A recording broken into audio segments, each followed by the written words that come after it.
still playing football? Crazy that sounds. Who did you play in baseball? Second. I'm all the Florida State games, Coach Martin. Yeah. I can enjoy those. Yeah, right. What brought you down to this area for the weekend? We were actually at a travel baseball tournament. My son up in Wildwater Sports, 10-year-old travel team, and then they been after trying to get down to a ball game, and it worked out being there, and just come on down here the rest of the day. And kids are Rays fans, and they love them. And got to work out good. They were home, and I had some time. Oh, it's tough. No, actually, it's the first game we've gotten down to. It really is. It's been unbelievable. First indoor game you've been to? Yeah, first indoor, but yes, it is.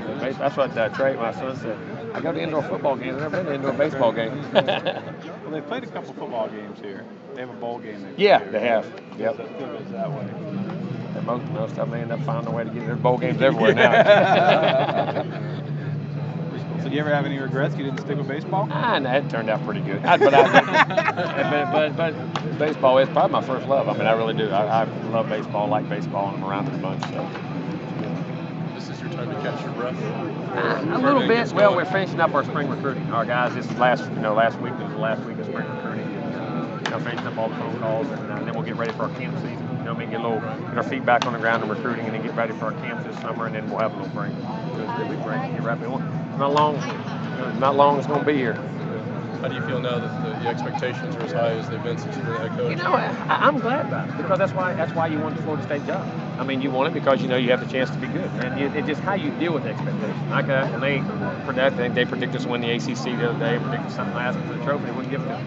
Yeah. So just a reminder of our kids, expectations are great. Just how you deal with them, and that we have to each one of our teams has to develop its own identity and work hard and be fundamentally sound, and so when those situations come up, we'll be ready for them. But it's part of growing as our program, getting it back to where we think it should be, and the expectations there were so great for so many years. And we're glad they're getting there. Talk about the spring recruiting trail with all the turnover in state. Have you noticed a difference even from year one to year two being out there?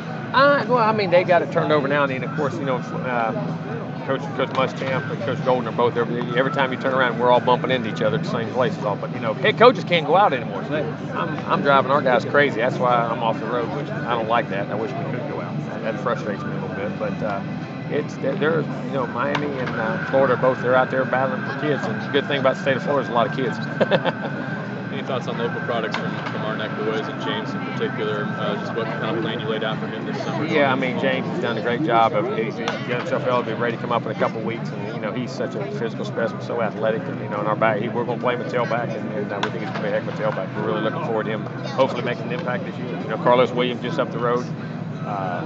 We've got quite a few guys from Orlando this side, Tampa, St. Pete, and it's a great group of great high school football. Coaches do a great job, a lot of athletes, so we have to get our share of that for sure. I know in your career you've been a part of some really good SEC staffs and championships, and as you know, the 5 straight SEC national titles. A sport that usually has some parity. What's going on here? What do you make of this little run? I think they've got good athletes, and I think that their programs are totally committed.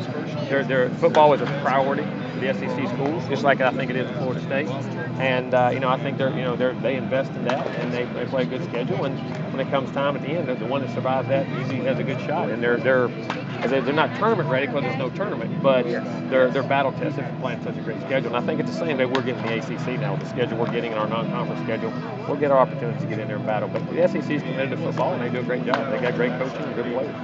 That Oklahoma game has been circled by so many, but you do actually have a couple before that. You're exactly right, and there's a bunch of them afterwards.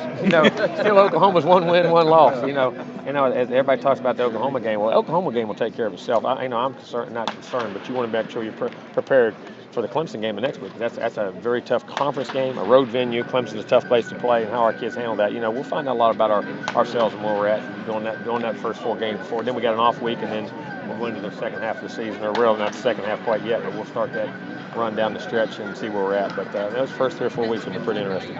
Obviously, without asking you to get into specifics, just curious what a day like today is like when someone like Jim Tressel, at the top of the coaching committee. It's a shame because Jim is a phenomenal guy.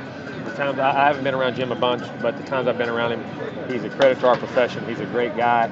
I don't know all the details of everything, and nobody does. But it's a shame, and that I hate it because he's had a phenomenal career at 1AA level, at 1A level, and has always done things with a lot of integrity and a lot of class, and I hate it for him, and I hate it for Ohio State. And we don't like to see that in any one of our schools in our profession, and hopefully things will get worked out for the best for him. Your son a pretty serious baseball player? I'm sorry? Your son's a pretty serious baseball He loves player? it. They travel around. He plays travel ball, league ball. So, I mean, I didn't know that travel ball. I got into that. I didn't know that was that's a world of its own. That's the older one here, Trey? Yeah, Trey. Yes. How old is he? He just turned 10. So, Makes the recruiting trail feel light, huh? yeah, exactly right.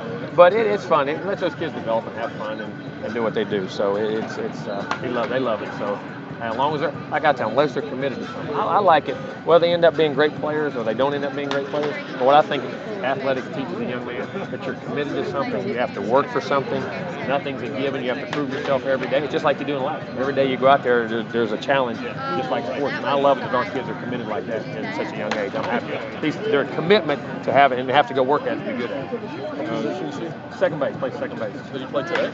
Yeah, they actually finished they lost 10-8 in the championship game. If you're a big fake FSU fan here.